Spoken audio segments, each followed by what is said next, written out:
قرآن پاک علاج بھی ہے، شفا بھی ہے، دوا بھی ہے، رزق بھی ہے، رحمت بھی ہے۔ عزیزان گرامی، میرے آقا صلی اللہ تعالیٰ علیہ وسلم نے فرمایا، احادیث کے چند جملے میں آپ کے سامنے رکھ دوں۔ رسول پاک صلی اللہ تعالیٰ علیہ وسلم فرماتے ہیں کہ جو قرآن گھر میں تلاوت کرتا ہے اس کے لیے ایک فرشتہ ہے جس کا نام سکینہ ہے۔ حضرت اسید بن حضیر رضی اللہ تعالیٰ عنہ ایک صحابی ہیں، وہ رات میں تلاوت کر رہے تھے، اچانک بادل کا ایک ٹکڑا نیچے آ گیا۔ بادل کا ٹکڑا کبھی نیچے آپ نے دیکھا نہیں ہوگا، اس میں کیا ہوتا ہے معلوم ہے؟ جیسے فریج کھولنے کے بعد بہت تیز شبنم جیسی ٹھنڈک رہتی ہے، اس طرح بادلوں کو کچھ جمی ہوئے پانی اور برف جیسی چیزیں گھیری ہوئی رہتی ہے، ایک ٹکڑا ان کے اوپر آ گیا۔ حضرت اسید ڈر گئے، ان کا گھوڑا ہنانے لگا تو تیزی سے اچھل کود کرنے لگا، اور وہ قرآن پڑھ رہے تھے اس وقت، اور انہوں نے قرآن چھوڑ دیا اور صبح حضور اکرم صلی اللہ علیہ وسلم کے دربار میں آئے، کہا یا رسول اللہ صلی اللہ علیہ وسلم مجھے ڈر لگ رہا ہے، رات کو میں چھت پر بیٹھ کر قرآن پڑھ رہا تھا، صرف میری بیوی ہے اور میرے گھر میں ایک گھوڑا ہے، ہم مجھے ڈر یہ لگا کہ آسمان سے کچھ برس جائے گا اور میں ہلاک ہو جاؤں گا۔ بادل کا ٹکڑا یہاں تک آ گیا تھا، سر تک آ گیا تھا، اور میرا گھوڑا بھی دیکھ کر کے ہنانے لگا، اچھل کود کرنے لگا، یہ کیا معاملہ ہے؟ اللہ کے حبیب صلی اللہ تعالیٰ علیہ وسلم نے فرمایا، مسکرایا، کہا اسے تلاوت چھوڑ کیوں دیا؟ اور پڑھتے رہتے ہیں، اس لیے کہ وہ فرشتہ ہے جسے قرآن سننے کا بہت شوق ہے۔ جب بھی کوئی قرآن تلاوت کرتا ہے تو آسمانوں سے اتر آتا ہے، یہاں تک کہ میرے آقا صلی اللہ علیہ وسلم نے فرمایا فجر کی نماز میں آؤ، اپنے منہ صاف کر کے آؤ، اپنے منہ کی بدبو نکال کر کے آؤ۔ پوچھا کیوں؟ فرماتے ہیں میرے آقا صلی اللہ علیہ وسلم جب تم نمازوں میں قرآن کی تلاوت کرتے ہو کچھ ایسے فرشتے ہیں وہ اپنا منہ تمہارے منہ سے لگا دیتے ہیں، تو منہ کی بدبو نہ ہو، فرشتوں کو تکلیف نہ ہو، اس لیے کہ وہ قرآن سننے کے شوقین ہیں، جب تم تلاوت کرتے ہو تو وہ اتر جاتے ہیں اور تمہارے منہ سے اپنا منہ لگا لیتے ہیں۔ قرآن کی یہ برکت ہے میرے عزیز، دوسری کتابوں کے لیے کہیں ایسی فضیلت نہیں ملتی۔ یہ تو میں دائرہ اسلام میں موجود میرے آقا صلی اللہ تعالیٰ علیہ وسلم کی بتائی ہوئی حدیثیں آپ کو پہلے بتا رہا ہوں، میں پھر دنیاوی معاملات میں بھی آؤں گا کہ قرآن کہاں کہاں ہماری رہنمائی کرتا ہے۔ پہلے تو ہم اپنے دائرے میں دیکھیں، ہم چھوڑے ہوئے ہیں نا اس کو۔ اقبال نے کہا تھا وہ زمانے میں معزز تھے مسلمان ہو کر، آج تم خار ہوئے ہو تاریخ قرآن ہو کر، آج تم خار ہوئے ہو تاریخ قرآن ہو کر، قرآن چھوڑ کر کے ہی ذلیل ہوئے ہیں، باقی اور کوئی وجہ نہیں ہے۔ اللہ تبارک و تعالیٰ نے جو مقدس چیز تمہارے لیے اتاری، پچھلی امتوں کو کبھی یہ چیز نہیں ملی، قرآن جیسی برکت کسی امت کو نہیں ملی جو امت مصطفیٰ صلی اللہ علیہ وسلم کو ملی۔ تورات آئی ہے، انجیل آئی ہے، زبور آئی ہے، سب کو معلوم ہے نا، آسمانی کتابیں آئی۔ جاؤ اے مسلمانوں ڈھونڈ کر کے لاؤ تورات کا ایک نسخہ جو موسیٰ علیہ السلام پر اترا تھا، ڈھونڈ کر کے لاؤ انجیل کا ایک نسخہ کہ جو عیسیٰ علیہ السلام پر اترا تھا، زبور کا ایک نسخہ لے کر کے آؤ۔ آج وہ کتابیں ناپید ہیں، اور اگر ہیں تو اس میں اختلاف۔ خود عیسائیوں کے ہاں 4 قسم کی انجیلیں پائی جاتی ہیں، یہودیوں کے ہاں تورات اولڈ ٹیسٹمنٹ میں یونان والوں کا الگ، فلاں جگہ کا الگ، جرمنی کے الگ، UK کے الگ، امریکہ کے الگ۔ جا کر کے دیکھو گے تو ان کے نسخوں میں الگ الگ تبدیلیاں ہیں۔ زبور نام کی جو کتاب تھی داؤد علیہ السلام پر، وہ کہاں ہے؟ اس کی کتنی آیتیں غائب، کسی کو نہیں پتا۔ لیکن دنیا میں اگر خالد ہمیشہ رہنے والی کوئی کتاب ہے تو قرآن مقدس ہے۔ تم جاؤ امریکہ میں بھی تمہیں یہی قرآن ملے گا جو سورہ فاتحہ سے شروع ہو رہا ہے، عرب میں جاؤ یہی قرآن ملے گا جو والناس پہ ختم ہو رہا ہو، ہندوستان میں آؤ یہی قرآن ملے گا جس کے درمیان میں سورہ کہف ہے، کہیں پر بھی جاؤ قرآن اسی طرح سے آج موجود ہے۔ تمہیں ڈرنے کی ضرورت نہیں ہے مسلمانوں، قرآن کہیں ضائع نہیں ہوگا، کہیں ضائع نہیں ہوگا۔ آج کچھ لوگ یہ سوچتے ہیں کہ قرآن کو ہم مٹا دیں گے، خاک مٹا دیں گے، خاک مٹا دیں گے۔ تم جیسے بہت آئے، تمہارے سے بڑے بڑے بلکہ سڑے سڑے بھی آئے، قرآن کا کچھ نہیں کر سکے، اس لیے کہ اس کے حفاظت کی ذمہ داری خود اللہ نے لی ہے۔ قرآن میں خود فرماتا ہے اِنَّا نَحْنُ نَزَّلْنَا الذِّكْرَ وَإِنَّا لَهُ لَحَافِظُونَ، ہم نے ہی قرآن کو اتارا ہے اور ہم ہی اس کی حفاظت کرنے والے ہیں۔ اب اللہ کے ذمے میں ہے، اسی لیے قرآن کی حفاظت کا ذمہ امت کو نہیں دیا گیا، ورنہ یہی حال ہوتا جیسے پہلے کی امتوں نے کیا۔ عیسائی علماء کیا کرتے تھے؟ امیروں کے لیے الگ آیتیں بتاتے تھے، غریبوں کو الگ آیتیں بتاتے تھے، پیسہ لیتے تھے، آیتیں بدل دیتے تھے۔ اگر امت کے حوالے یہ قرآن بھی چھوڑ دیا جاتا تو دنیا دار زر خرید مولوی وہ قرآن کو بھی بیچ دیتے ہیں، حکومت کو راضی کرنے کے لیے آیتیں بدل دیتے ہیں، لیکن اللہ نے امت کے حوالے نہیں رکھا، خود اپنے حفظ و امان میں رکھا ہے۔ قرآن کو کوئی بدل نہیں سکتا، لا تبدیل لکلمات اللہ، رب تعالیٰ خود فرما رہا ہے اللہ کے ایک کلمے میں بھی تبدیلی نہیں۔ خوف کس بات کا تمہیں؟ اس کی قرآن کی اتنی حفاظت کی گئی ہے کہ اس کے سارے الفاظ گن کے رکھ لیے گئے ہیں، ایک لفظ بھی اگر کم ہو گیا تو پتہ چل جائے گا یہ قرآن نہیں ہے۔ الفاظ تو دور کی بات ہے میرے عزیزوں، اس کی صورتیں محفوظ ہیں، 114 صورتیں ہیں، اس میں ایک کم بھی نہیں ہوگی زیادہ بھی نہیں ہوگی، ہم یہ سب محفوظ ہیں۔ جو عالم ہوگا، جو حافظ ہوگا، کروڑوں کی تعداد میں علماء بھی ہیں، وہ سب کو معلوم ہے, یعنی قرآن کی یہ باتیں جاننے والے علماء کی بات کر رہا ہوں, سب کو معلوم ہے کہ قرآن میں 114 سورتیں ہیں, 540 رکوع ہیں. اتنا ہی نہیں بلکہ اس کی جو ہے حرف بھی گن لیے گئے, آیتیں بھی گن لی گئی ہیں. 6666 آیتیں ہیں, حروف بھی گنے گئے ہیں, زبر بھی گنے گئے ہیں, زیر بھی گنے گئے ہیں, بلکہ اس کے نقطے بھی گن کے رکھے گئے ہیں. کہیں ایک نقطہ بھی کم نہیں کر سکو گے. اس قرآن کی اتنی جو حفاظت ہے, آج میں آپ کو بتاؤں, کبھی کسی نان مسلم کے پاس جاؤ اور اگر وہ تم سے یہ سوال کرے تو مسلمان ہے, اسلام ہی سچا دھرم ہے, کیا تمہارے پاس پروف ہے اس چیز کا؟ تم کیا کہو گے؟ حضور صلی اللہ تعالیٰ علیہ وسلم کے معجزے سناؤ. انکار کرے گا.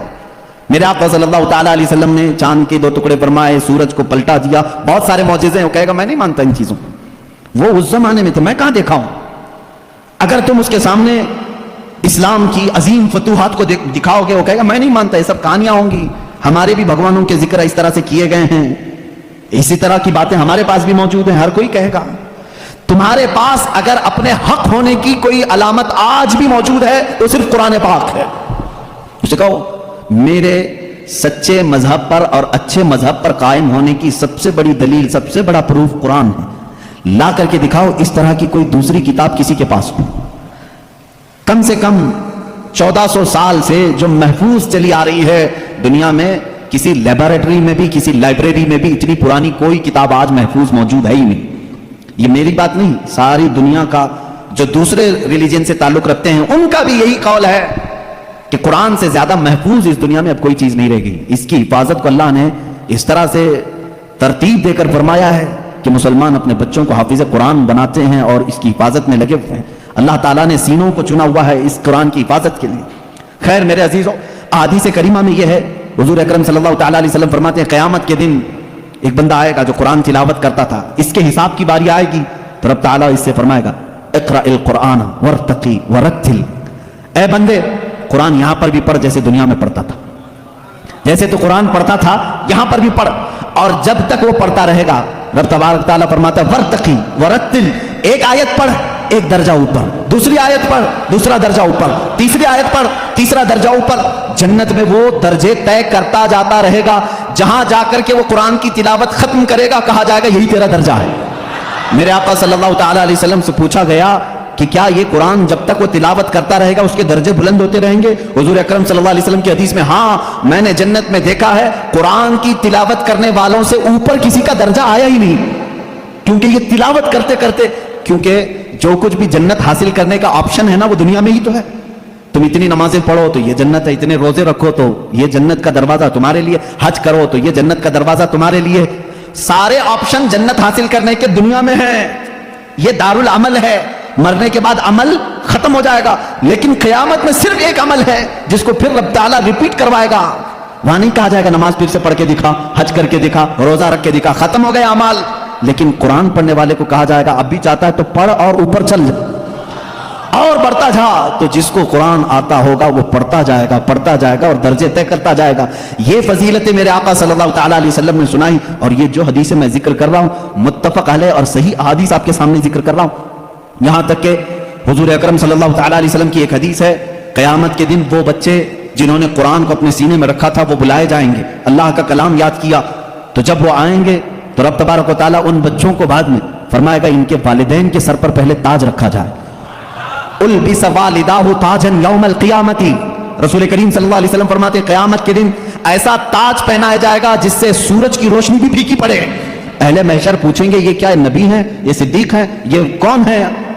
تو فرشتے کہیں گے نہ یہ نبی ہیں, نہ صدیق ہیں, نہ شہداء ہیں, بلکہ صرف ایک حافظ قرآن کے ماں باپ ہیں, صرف ایک حافظ قرآن کے ماں باپ ہیں. جب ماں باپ کو تاج پہنایا جا رہا ہے تو جس کے سینے میں قرآن تھا اس کو کیا کیا جائے گا؟ رب تعالیٰ اس کے لیے فرماتا ہے, میرے آقا صلی اللہ علیہ وسلم نے فرمایا اس حافظ قرآن کو بلایا جائے گا اور اس سے کہا جائے گا ایسے 10 لوگ تیرے خاندان کے جن پر دوزخ میں جانا واجب ہو گیا, ان کا ہاتھ پکڑ, صرف اس کی برکت سے میں ان کی جہنم کی سزا کو معاف کر کے تیرے ساتھ جنت عطا کروں گا. اس کی سفارش قبول کی جائے گی. لیکن یاد رکھیں میرے عزیزو, حافظ قرآن کی آیات پر عمل کرتا ہو, اس کا ادب بھی کریں, احترام بھی کریں. آج زمانے میں حفاظ قرآن کے ساتھ بہت ہی برے سلوک دیکھنے کو ملتے ہیں. یاد رکھنا قیامت کے دن وہ اس عذاب میں مبتلا ہوں گے جو قرآن کی بے حرمتی کرنے والے کا عذاب ہوگا. کیونکہ وہ حافظ قرآن کی بے ادبی کرتے ہیں. ہمارے بزرگان دین جو سلف صالحین ہیں, میں نے پڑھا بھی ہے, بزرگان دین کا طریقہ تو یہ ہوتا تھا کہ اگر کوئی حافظ قرآن زمین پر بیٹھا ہے تو وہ کبھی اوپر نہیں بیٹھتے تھے. ہاں اگر وہ خود حافظ قرآن ہیں تو پھر دونوں کے معاملات ایک طرح کے ہیں, لیکن کوئی حافظ قرآن نہیں ہے اور کوئی حافظ نیچے بیٹھا ہے تو علماء بزرگان دین اس کو بے ادبی محسوس کرتے تھے. اللہ کا کلام سینے میں لے کر وہ نیچے ہے اور بغیر حفظ قرآن کیا ہوا اوپر بیٹھا ہے, اس کو بزرگان دین نے بے ادبی محسوس فرمائی. بہرحال قرآن ایک ایسا جامع نظام اللہ تعالیٰ نے تمہیں عطا کیا اور اس کی فضیلتیں میں نے بتائی. اور سب سے بڑی بات کیا ہے معلوم ہے؟ قرآن اللہ نے اتارا, آیتیں ساری چیزیں میرے آقا صلی اللہ علیہ وسلم پر اترتی رہیں. اس کی پہلی آیت جو اتری اقرا بسم ربک الذی خلق, غار ہرا میں واقعہ آپ کو معلوم ہوگا. میرے آقا صلی اللہ تعالیٰ علیہ وسلم پہاڑ پر ایک غار ہے آج بھی مکہ کے کنارے, غار ہرا اس کو کہتے ہیں, جبل نور, وہاں پر عبادت کے لیے جایا کرتے تھے. جبرائیل امین ایک رات آئے اور روایات یہ بتاتی ہیں کہ وہ 17 رمضان المبارک کی رات تھی. آ کر کے انہوں نے حضور اکرم صلی اللہ علیہ وسلم سے صرف اتنا کہا اقرا, پڑھو. آپ صلی اللہ علیہ وسلم نے فرمایا ما انا بقاری, میں نہیں پڑھنے والا. بعض بے وقوف اس کا ترجمہ یوں کرتے ہیں مجھے پڑھنا نہیں آتا. حضور اکرم صلی اللہ تعالیٰ علیہ وسلم کو پڑھنا نہیں آتا. آپ نے جبرائیل امین نے سینے سے سینہ لگایا اور پھر کہا اقرا, کہا پڑھو. میرے آقا صلی اللہ علیہ وسلم نے وہی جواب دیا. 4 بار اس طرح سے ہوا. چوتھی مرتبہ جو ہے جبرائیل امین نے صرف اقرا نہیں کہا. اقرا کا مطلب کیا ہوتا ہے؟ پڑھ. تو آرڈر ہے, آرڈر پڑھ. لیکن جبرائیل امین نے جب یہ کہا اقرا بسم ربک الذی خلق, پڑھ اس رب کے نام سے جس نے پیدا کیا, میرے آقا صلی اللہ علیہ وسلم نے پڑھنا شروع کیا. میرے آقا نے مزاج یہ بتایا اپنی امت کو کہ پڑھو وہی جو رب تک تمہیں پہنچا ہے, تعلیم حاصل کرو وہی جو رب کے نام سے شروع ہو یا رب تک تمہیں پہنچائے. یہ آیتیں یہاں سے شروع ہوئی اور آیتیں جو ختم ہوئی ہیں اس میں اختلاف ہے. بعض علماء نے لکھا ہے کہ الیوم اکملت لکم دینکم, یہ آخری آیت تھی جو حجۃ الوداع میں میرے آقا صلی اللہ علیہ وسلم جب آخری حج میں تھے نازل ہوئی. بعض علماء اور مفسرین نے فرمایا اذا جاء نصر اللہ والفتح, یہ سورہ پڑھتے ہوں گے نا آپ نماز میں, یہ قرآن کی سب سے آخری سورہ نازل ہونے کے اعتبار سے. ایک بات ذہن میں رکھ لیں, نازل ہونے کی ترتیب الگ ہے اور پڑھنے کی آج ترتیب الگ ہے. قرآن آج جو پڑھا جاتا ہے اس کی ترتیب کیسے ہے؟ سورہ فاتحہ پہلے ہے الحمدللہ, اس کے بعد سورہ بقرہ ہے, اس کے بعد سورہ آل عمران ہے, اس کے بعد سورہ نساء ہے, اس کے بعد سورہ مائدہ ہے, اس کے بعد سورہ انعام ہے, پھر سورہ اعراف. اس طرح سے یہ سورتیں چلی اور ختم کہاں پہ ہوئی؟ سورہ والناس, قل اعوذ برب الناس ملک الناس, پڑھتے ہیں نا, یہ آخری سورہ. یہ پڑھنے کی ترتیب ہے, لیکن نازل ہونے کی جو ترتیب ہے وہ الگ ہے. پہلے آیتیں نازل ہوئی تھی کہاں؟ 5. یہ باتیں میں کیوں بتا رہا ہوں, یہ لاسٹ میں آپ کو خود سمجھ میں آ جائے گا. ذہن میں اتنا رکھ لینا, سب سے پہلے کون سی آیتیں نازل ہوئی؟ اقرا بسم ربک الذی خلق. آج بھی جب بچوں کی بسم اللہ خوانی ہم کراتے ہیں تو یہی آیتیں پڑھاتے ہیں بچے کو, سب سے پہلے یہی پڑھاتے ہیں. 5 آیتیں میں پڑھ بھی دیتا ہوں. اقرا بسم ربک الذی خلق خلق الانسان من علق اقرا وربک الاکرم الذی علم بالقلم علم الانسان ما لم یعلم. یہ 5 آیتیں ہیں جو سب سے پہلے میرے آقا صلی اللہ علیہ وسلم پر نازل ہوئی. جبرائیل امین لے کر آتے تھے, حضور اکرم صلی اللہ علیہ وسلم کو سناتے تھے. یہ قرآن کی ابتدا ہے. اور 23 آیتیں نازل ہوئی. ایک تفسیر کی روایت کے مطابق اذا جاء نصر اللہ والفتح ورأيت الناس يدخلون في دين الله افواجا فسبح بحمد ربك واستغفره انه كان توابا. یہ 2 چیزیں ذہن میں رکھو. اقرا سب سے پہلے, سورہ اذا جاء نصر اللہ سب سے آخر. یہ قرآن کے نزول کا زمانہ میں آپ کو بتاؤں 23 سال تک نازل ہوئی. آپ کو میں بتاؤں قرآن اتنی فصیح زبان میں ہے. فصیح کا مطلب لٹریچر جس کو کہتے ہیں. جیسے ایک اردو ہے جو ہم اور آپ یہاں ہبلی کی زبان ہوتی ہے, اس کو فصیح اردو نہیں کہتے, لکھنؤ والے فصیح اردو بولتے ہیں. آپ کیسے اب ہم ظاہر سی بات ہے میں تقریر جو کر رہا ہوں ہو سکتا ہے یہ اردو الگ ہے, ہبلی والی اردو الگ ہے. اردو اگر میں وہ بولوں تو پھر یہاں بھونڈا لگے گا. آبے جابے توبے, یہ اگر جو عام طور پر استعمال کرتے ہیں یہ بھونڈا لگتا ہے, کیونکہ فصیح زبان میں جب کوئی بیان کرے تو وہ دل میں اترتی بھی ہے بات. زبان کی مٹھاس اس کی فصاحت میں ہے. تو عربی زبان میں جو سب سے زیادہ فصیح جملے تھے وہ قرآن میں آئے. ایک بھی ہلکا جملہ نہیں آیا, ایک بھی کمتر جملہ نہیں آیا. اب جیسے ایک مثال میں آپ کو بتا دوں, گھٹنا لفظ ہے نا, گھٹنا, گھٹنے ٹیک دینا, لیکن آپ گڑگے بولتے ہیں, ہے کہ نہیں؟ گڑگے ٹیکو, گڑگا کیا چیز ہے؟ یہ گڑگا یہ تمہاری عامی زبان ہے. اگر یہ میں کتاب میں لکھ دوں کہ میں سجدے میں جاتے وقت گڑگا ٹیک دیا, آپ کو برا لگے گا. کیا مولانا اچھی زبان میں بیچ میں ہڈی لے کے آ گیا. گھٹنا لفظ ہے, گھٹنا یہ فصیح لفظ ہے. اور ایک عام لفظ ہوتا ہے جس کو آپ یوز کر رہے ہیں. سمجھ رہے ہیں؟ اب جیسے جانور کہتے ہیں، جانور ہے نا، اب عام زبان میں کہتے ہیں جناور. یہ فصیح لفظ نہیں ہے، یہ فصیح لفظ نہیں ہے، آپ یوز کر رہے ہیں، لیکن آپ جب آپس میں بات کرتے رہتے ہیں تو اس کو برا بھی نہیں سمجھتے. کتنے جناور ایسے ہیں، یہ کیا ہے، یہ فصیح اردو نہیں ہے. اچھا لڑکا کہتے ہیں، لڑکی کہتے ہیں، یہ فصیح اردو ہے. لڑکا آیا، لڑکی آئی. لیکن آپ کہیں چھوڑا آیا، چھوری آئی، یہ کیا ہے، چھوکرا آیا، چھوکری آئی. اس طرح کے یہ فصاحت میں استعمال نہیں، فصاحت میں استعمال نہیں. تو ایسی بہت ساری چیزیں ہیں اردو میں آپ کو سمجھا رہا ہوں. جو فصیح ہوتا ہے وہ لٹریچر ہے، اچھی زبان. اور قرآن پورا کا پورا فصیح عربی میں نازل ہوا ہے. ایک حرف بھی ایسا نہیں ہے جو عام لوگ یوز کرتے ہوں، ایک حرف بھی ایسا نہیں. اور صرف قرآن ہی اس طرح ہے. اور اسی وجہ سے اللہ رب العزت نے چیلنج پہ چیلنج کیا ہے قرآن پاک میں. چیلنج کس کو کہتے ہیں معلوم ہے نا آپ کو؟ لا کر کے دکھاؤ. اللہ تعالیٰ نے 4 جگہ پر چیلنج فرمایا. پہلا تو یہ ہے قُلْ إِنِ اجْتَمَعَتِ الْإِنسُ وَالْجِنُّ عَلَىٰ أَن يَأْتُوا بِمِثْلِ هَٰذَا الْقُرْآنِ. اللہ تعالیٰ فرماتا ہے اے محبوب آپ فرما دیں سارے انسان جمع ہو جائیں، سارے جنات جمع ہو جائیں. دنیا میں جتنے انسان ہیں سب جمع ہو جائیں، جتنے جنات ہیں سب جمع ہو جائیں. اور اللہ فرماتا ہے کہ وَلَوْ كَانَ بَعْضُهُمْ لِبَعْضٍ ظَهِيرًا، آپس میں ایک دوسرے کی مدد بھی کریں. کس بارے میں جمع ہو کر کے کیا کریں؟ عَلَىٰ أَن يَأْتُوا بِمِثْلِ هَٰذَا الْقُرْآنِ، اس قرآن کی طرح ایک اور کتاب لا کر کے دکھائیں. یہ پہلا چیلنج تھا. عرب والوں کو چیلنج تھا، جو عرب والے عربی جانتے تھے. اگر یہاں والوں کو بولے ہوتے پتہ نہیں کیا ہوتا، دوسری زبان ہی نہیں ہے تمہاری. عرب والے جو عربی میں ماہر تھے ان کو ہی چیلنج ہے کہ یہ عربی میں قرآن اترا، اس طرح کا ایک قرآن لا کر کے دکھاؤ. پورے قرآن لانے کی بات چل رہی تھی، نہیں لا سکے، زمانہ گزر گیا. اس کے بعد رب تعالیٰ نے اس چیلنج کو تھوڑا ہلکا کر دیا، کم کر دیا. کہا ام یقولون افترا فأتوا بعشر سور مثلہ. یہ اللہ کے کلام پر جھوٹ کہتے ہیں، حضور کو کہتے ہیں شاعر ہے، ساحر ہے، جادوگر ہے. اے رسول ان سے کہہ دیں پورا قرآن تو اب تک بنا کے نہیں لا سکے، اس کی 10 صورتیں بنا کر کے لاؤ. اس کے جیسی 10 سورے بنا کر کے لاؤ. حضور اکرم صلی اللہ علیہ وسلم نے چیلنج کیا مکہ والوں کو، اور وہ آپس میں چمی گوئیاں کرتے رہتے تھے. ارے چیلنج تھوڑا ہلکا ہو گیا، اب تو بناؤ. پوری کتاب نہیں 10 سورے بنانا ہے. 114 سورتیں ہیں قرآن کی، اس میں سے 10 سورتوں کی برابر کوئی سورے لے کے آؤ. نہیں لائے. پھر اس کے بعد اللہ تبارک و تعالیٰ نے تیسری مرتبہ جا کر کے اور چیلنج کو کم کر دیا. وَإِن كُنتُمْ فِي رَيْبٍ مِّمَّا نَزَّلْنَا عَلَىٰ عَبْدِنَا فَأْتُوا بِسُورَةٍ مِّثْلِهِ. اگر تم کو شک لگتا ہے جو کچھ بھی ہم نے اپنے بندے پر اتارا ہے تو لاؤ اس قرآن کی طرح ایک ہی سورے. کتنی؟ ایک سورے لے کر جاؤ. پہلے پورا قرآن کے جیسا لانے کا چیلنج تھا، بعد میں 10 سورے لانے کا چیلنج تھا. پھر تیسری مرتبہ رب تعالیٰ نے کیا فرمایا؟ ایک سورے لے کے آؤ. نہیں لائے. اور حضور اکرم صلی اللہ تعالیٰ علیہ وسلم نے کیا فرمایا معلوم؟ ایک سورے جب وہ نہیں لائے، اس زمانے میں کیا ہوتا تھا، کمپٹیشن ہوتا تھا شعر و شاعری کا. مشاعرے ہوتے ہیں نا، اچھا شعر کس کا ہے اس کو انعام دیا جائے. جو شعر و شاعری کرتے ہیں وہ جانتے ہیں. عرب والے شعر و شاعری میں بہت مشہور تھے. سال میں ایک مرتبہ مکہ میں حج کے موقع پر سب بڑے بڑے شاعر جمع ہوتے تھے، اپنے شعر سناتے تھے. اور جس کا شعر سب سے اچھا ہوتا تھا اس کے شعر کو کعبے کے دروازے پر لٹکایا جاتا تھا. اور اس کی فضیلت تھی، سال بھر تک وہ شعر نکالے نہیں جاتے تھے، بلکہ اگلے سال اس سے بھی بہتر کوئی لاتا تو وہ نکالتے پھر اس کا لٹکاتے تھے. یعنی ورلڈ گینیز بک میں جس طرح ریکارڈ درج کیے جاتے ہیں، ارے میاں یہ ابھی جو ہے 100 انڈے کھایا ہے، اب دوسرے کا نام اسی وقت لکھا جائے گا جب 150 انڈے کوئی کھا کیا ہے. وہاں ریکارڈ بنانے کے لیے شعر و شاعری ہوتی تھی اور مکہ میں خانہ کعبہ کے دروازے پر لٹکائے جاتے تھے. وہ ہر سال کا معمول تھا.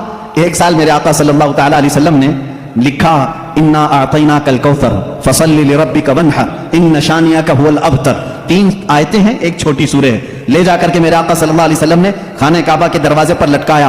آؤ عرب والوں، اس سے بہتر کوئی چیز ہو تو اس کو اتارا جائے گا اور دوسرا اس کا لایا ہوا شعر لگایا جائے گا. یہ چیلنج چلا مہینہ 2 مہینے کئی دن تک. سارے پریشان تھے. اس وقت جو موجود تھے ان کے بس میں نہیں تھا. ایک بہت بڑے شاعر کو یہ لوگ یمن سے یا کسی علاقے سے لے کر کے آئے اور اس سے کہا یہ چیلنج محمد نے دیا ہے صلی اللہ علیہ وسلم کہ یہ 3 آیتیں ہیں اس کے اندر، اس سے بہتر کوئی چیز لا کر کے دکھائے.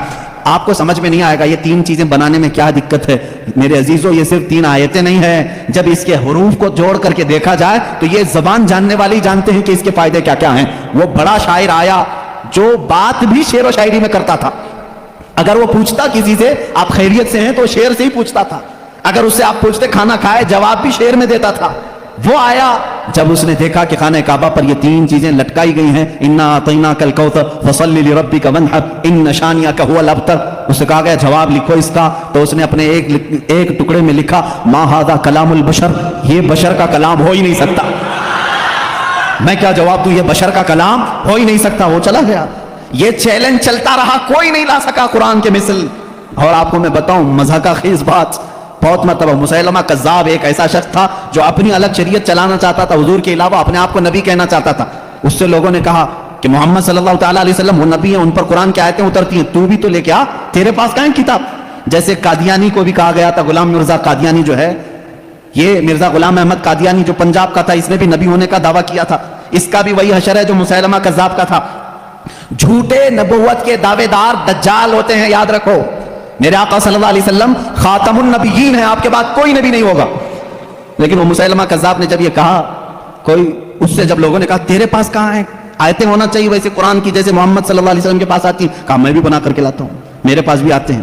تو بہت دن تک سوچا، اور پھر اس کے بعد خود سے ہی اپنے دماغ سے بنانے لگا کہ الفیل ملفیل وما ادراک ملفیل، قرآن کی سورہ ہے نا القاریۃ ملقاریہ وما ادراک ملقاریہ، اس سورہ کے وزن پہ اس نے اپنے سے بنایا الفیل ملفیل وما ادراک ملفیل ذنبہ صغیر وخرطومہ طویل، یہ بنایا لے کر کے آیا سارے لوگوں کے سامنے۔ کیا مطلب ہے معلوم ہے اس کا؟ الفیل ملفیل، ہاتھی، کیا ہاتھی، وما ادراک ملفیل، تم کیا جانو کہ ہاتھی کیا ہوتا ہے؟ اس کی پونچھ چھوٹی ہوتی ہے، اس کی سونڈ لمبی ہوتی ہے۔ ابھی یہاں ہنس رہے ہیں، عرب والے تو اس پر پیٹ پکڑ کر ہنسنے لگے، کیا بنا کے لایا بیوقوف، سب اسی وقت ہنس پڑے۔ ظاہر سی بات ہے 14 صدیوں کے بعد مسلمان اس کی بات پر ہنس رہے ہیں تو عرب والے کتنا ہنسے ہوں گے۔ گیا بھاگ کر کے، نہیں بنا لا سکا۔ اب اس کے بعد عرب مکہ والے بڑے بڑے جو مالدار تھے وہ لوگ جمع ہوئے اور کہا جو بھی عرب کے بڑے بڑے شاعر ہیں ان کو لاؤ پیسے دو اور بناؤ کچھ بھی، ہمارے لیے جینا دشوار کر کے رکھی ہیں یہ آیتیں، یہ چیلنج پہ چیلنج دے رہے ہیں اور ہم بنا کر کے لا نہیں پا رہے ہیں۔ پورے شاعروں کو جمع کیے، ان کو بڑے بڑے نذرانے دی، کتنا چاہیے پیسہ سب لو، جاؤ اس کے برابر بنا کے لاؤ۔ وہ سب گئے شاعر اور گئے، کھا پی کر کے موٹے ہوئے، اگلے سال آئے کچھ بھی نہیں لے کے آئے۔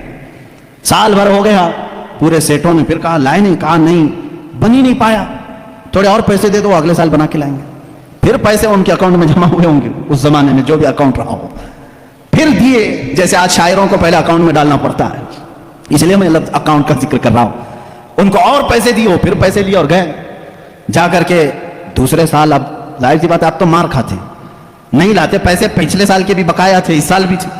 اس سال وہ آئے اور کہنے لگے کہ ویسا بن تو نہیں پایا، قرآن کی جیسی کوئی سورہ بنی تو نہیں، ہاں البتہ کچھ عیب ملے ہم کو قرآن میں جو فصیح نہیں ہے۔ فصیح ابھی میں نے بتایا نا، فصیح کس کو کہتے ہیں؟ جو ہائی لیول کی زبان ہے، اور اگر عام لوگ یوز کرتے ہیں اس چیز کو تو اس کو کہتے ہیں یہ فصیح نہیں ہے، یہ عام لفظ ہے۔ جیسے میں نے اردو میں بتایا گڑگا، یہ عام لفظ ہے۔ انہوں نے کہا 4 لفظ ہم کو ایسے ملے ہیں جو عربی گرامر کے حساب سے فٹ نہیں بیٹھتے، عربی گرامر میں ایسا یوز نہیں ہوتا۔ انگلش کے گرامر توڑ کر کے اگر بولو گے تو انگریز ہنسیں گے، ہمارے گرامر توڑ کر کے بولو گے ارے لڑکی بہت اچھا تھا، آپ ہنسیں گے، یہ گرامر میں نہیں بیٹھتا ہے نا۔ اسی طرح ان شاعروں نے کہا 4 لفظ قرآن میں ایسے ملے ہیں جو گرامر سے ہٹے ہوئے ہیں۔ کہا چلو یہ بھی بڑی بات ہے، یہ بھی بڑی بات ہے، تم بنا کر کے نہیں لائے لیکن قرآن کے کچھ ایسی چیزیں ڈھونڈ کے تو لائے ہو جو قرآن میں عیب ہے۔ کہا جلدی بتاؤ کیا ہے؟ کہا 4 چیزیں ہیں۔ توجہ چاہتا ہوں میرے عزیز، یہ ذہن میں رکھنا، حضوا ایک لفظ آیا ہے، ان جاہلوں نے کہا، وہ شاعروں نے، بڑے بڑے شاعر تھے، حضوا نہیں یوز کرتے عربی میں، استہزاء یعنی مذاق کے لفظ کو کیا کہتے ہیں عربی میں؟ استہزاء، لیکن قرآن میں حضوا یوز ہوا۔ تو انہوں نے کہا حضوا یہ عام لفظ ہے، یہ ایسا نہیں یوز ہونا چاہیے تھا۔ کہا دوسرا کیا ہے جلدی بتاؤ؟ کہا کبیر بڑے کو کہتے ہیں لیکن قرآن نے اس کو کبار کہا ہے، کبار کون یوز کرتا ہے؟ ان شاعروں نے کہا کبار یہ گرا ہوا لفظ ہے، کبیر یوز کرتے ہیں، اچھے لوگ جو ہیں وہ کبیر یوز کرتے ہیں، کبار نہیں۔ 2 لفظ ہوئے، حضوا، کبار۔ پھر تیسرا لفظ انہوں نے کہا لشیئن آتا ہے، لشیئن یہ گرامر کے حساب سے فٹ بیٹھتا ہے، لیکن قرآن نے لشیئن کہا پیش کے ساتھ، یہ بھی گرا ہوا ہے۔ پھر کہا اچھا اور کیا ملا؟ کہا عجیب ہوتا ہے، جیسے کوئی بھی عجیب چیز کو دیکھتے ہیں عربی میں بھی اس کو عجیب کہتے ہیں، عجیب، لیکن قرآن نے اس کو عجاب کہا ہے۔ عجاب یہ گرا ہوا لفظ ہے، عجاب کہاں آتا؟ یوز نہیں ہوتا عرب میں۔ تو یہ سیٹ لوگ بڑے خوش ہو گئے، چلو کچھ تو کمیاں ڈھونڈ کے لائے ہیں 2 سال کی محنت کے بعد، چلو محمد صلی اللہ علیہ وسلم کے پاس آئے، کہا ہے محمد صلی اللہ علیہ وسلم آپ کے چیلنج کو ہم نے ایکسپٹ کیا، صورتیں تو نہیں لائے لیکن تمہارے قرآن میں 4 ایسی باتیں ہیں جو فصیح نہیں ہیں، عام ہیں, گرامر سے گری ہوئی ہیں. حضور صلی اللہ تعالیٰ علیہ وسلم نے پوچھا بھی نہیں کیا ہے کیا نہیں, کہا میں تم سے بات نہیں کروں گا, تم سے بات نہیں کروں گا, تم اور میں ہوں نا, ہمارے دونوں کے بیچ میں کوئی ایک بڑا فیصلہ کرنے والا ہونا چاہیے. کون طے کرے گا, کون طے کرے گا کہ عربی گرامر کے حساب سے فٹ بیٹھتے ہیں کہ نہیں بیٹھتے ہیں, فصیح ہے کہ غیر فصیح ہے. تو حضور صلی اللہ تعالیٰ علیہ وسلم نے یہ فیصلہ بھی ان کے ہی حوالے کر دیا, جاؤ تم ہی ڈھونڈ کے لاؤ کوئی ایسا بڑا آدمی جو میرے اور تمہارے درمیان فیصلہ کرے گا. تو انہوں نے کہا ٹھیک ہے ڈھونڈتے ہیں. ڈھونڈ کر کے جانتے ہو کس کو لائے ہو؟ ایک 97 برس کا بڈھا تھا, 97 ایئرس کا. وہ اپنی لینگویج کو اتنی محفوظ رکھتا تھا کہ شہر کی لینگویج مکس نہ ہو جائے, اس کے لیے وہ پہاڑوں پہ رہتا تھا. اس کو اپنی لینگویج پر فخر تھا, اس سے زیادہ عرب میں کوئی فصیح آدمی نہیں تھا. اگر اس کی طرف سے کوئی بات آئی تو پورے عرب میں وہ قانون بن جاتی تھی, یہ لینگویج بہت فصیح ہے, فلاں بوڑھا جو 97 سال کا وہ بولتا ہے. تو یہ لوگ گئے, سارے سیٹ اور شاعر اس کے پاس گئے, کہا ہمارے اور محمد صلی اللہ علیہ وسلم کے درمیان میں ایک مقدمہ ہے, آپ کو فیصلہ کرنا ہے. انہوں نے کچھ بتایا ہی نہیں تھا کیا ہے کیا نہیں ہے. اس بوڑھے کو منا لیا اور وہ بوڑھا اتر کے آیا, پہاڑوں سے اتر کر کے حضور کے پاس آیا. اب فیصلہ ہونا تھا. اب توجہ چاہتا ہوں, 4 لفظ ہے نا, حضوا, کبار, لشیء, عجاب, یہ 4 ورڈ ہیں, ان کا دعویٰ تھا. اس بوڑھے کو لے کر کے آئے فیصل بنا کر کے. حضور صلی اللہ علیہ وسلم کے پاس جب وہ آیا تو حضور بیٹھے ہوئے تھے, اور عرب میں بڑے لوگ آتے ہیں تو کھڑے ہو کر کے استقبال کرتے تھے. حضور اکرم صلی اللہ علیہ وسلم نے نہیں استقبال کیا, اٹھے ہی نہیں, آپ بیٹھے رہے. وہ بوڑھا آیا, دیکھتا رہا, اور اس کے بعد آ کر کے اپنی جگہ بیٹھ گئے. حضور کھڑے ہو گئے. وہ جب بیٹھا حضور کھڑے ہو گئے. وہ بچک کر کے پھر کھڑا ہو گیا. بوڑھا تھا, حضور صلی اللہ علیہ وسلم بیٹھ گئے, پھر وہ بھی بیٹھا. تھوڑی دیر وہ ادھر بیٹھا تو میرے آقا صلی اللہ علیہ وسلم نے فرمایا نہیں ادھر آ کے بیٹھو. اس کو اٹھایا, پھر ادھر بیٹھایا. تھوڑی دیر ابھی وہ بیٹھا تھا, پھر حضور نے فرمایا یہاں نہیں, ادھر آ کے بیٹھو. ادھر ہی ٹھیک تھا. اس کو پھر ادھر اٹھایا. بھائی 97 سال کے بوڑھے کو اگر بار بار اٹھاؤ گے بٹھاؤ گے سنک جائے گی, کیا ہوگا؟ پھر اس کے بعد اس کو حضور نے کہا تیسری مرتبہ, ارے نہیں آمنے سامنے بات کرنا اچھا, یہاں سے اٹھو سامنے آؤ. ارے میاں اب تو اس کی حالت خراب ہو گئی. اٹھا اور غصے میں بولنے لگا, یا محمد انی شیخ کبار اتتخذنی حضوا وان منکم ھذا لشیء عجاب. اس بوڑھے نے کیا کہا معلوم ہے؟ اے محمد انی شیخ کبار, میں بوڑھا آدمی ہوں, اتتخذنی حضوا, کیا تم میرا مذاق کر رہے ہو؟ وان منکم ھذا لشیء عجاب, اور ایسا معاملہ تمہارے سے یہ بہت عجیب لگتا ہے. 4 ورڈ اس نے ایک جملے میں یوز کیے. حضور اکرم صلی اللہ علیہ وسلم نے ان شاعروں کی طرف دیکھا, لائے بھی تو اس کو لائے ہو جو قرآن کی باتیں ہی یوز کر رہا ہے. بیچارے اب ان کے پاس منہ جھکا کر جانے کے علاوہ کیا چاہ رہا تھا؟ فیصلہ ہو گیا اس دن. یہ بوڑھا جو بات کہتا ہے وہ فصیح بات کہتا ہے. بعد میں اس بوڑھے کو پتا بھی نہیں تھا کہ یہ لوگ لائے کس بات کے لیے تھے, کس چیز کا فیصلہ کرنے کے لیے لائے تھے. ہو سکتا ہے بعد میں جا کر کے اس کو بہت جھگڑا ہوا ہوگا کہ ہم تو یہی 4 باتوں کو یہاں پر تمہیں بتانے کے لیے لائے تھے کہ قرآن میں غیر فصیح, وہی بول کے آ گئے. خیر یہ ایسا ہی ہوا جیسے کسی بچے کو باپ یہ کہہ کر کے گھر پہ آنے والے سے کہتے ہیں کہہ دینا ابا سو رہے ہیں. سامنے کوئی گھر کے باہر آتا ہے تو بچہ جا کر کے کہتا ہے ابا کہہ رہے ہیں ابا سوئے ہیں. یہی بات ہوتی ہے. اسی طرح سے اس کے ساتھ بھی معاملہ ہوا ہوگا. بہرحال قرآن کا چیلنج برقرار رہا اور آج تک باقی ہے. آج کے اس ڈیجیٹل لائف میں بھی کوئی قرآن کا یہ مثل لا نہیں سکا, نہیں لا سکا. وہ کتاب تمہارے پاس ہے میرے عزیزو. اللہ رب العزت نے